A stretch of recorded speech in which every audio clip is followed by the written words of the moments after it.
এই জিনিসটার প্রতি লোভ মেয়েদের মনে হয় কখনোই যাবে না, দেখলেই মনে হয় জিভে জল চলে।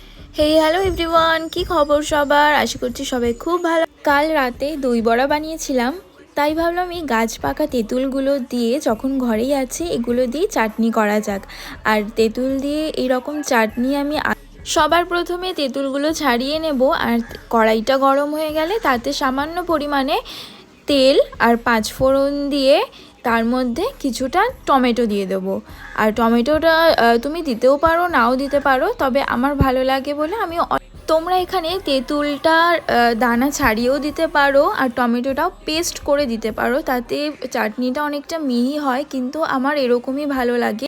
এরপর সামান্য নুন, পরিমাণ মতো হলুদ দিয়ে ভালো করে নাড়িয়ে নিয়ে আমি এখানে চিনির সাথে কিছুটা পরিমাণে বাতাসাও পরে দিয়েছিলাম।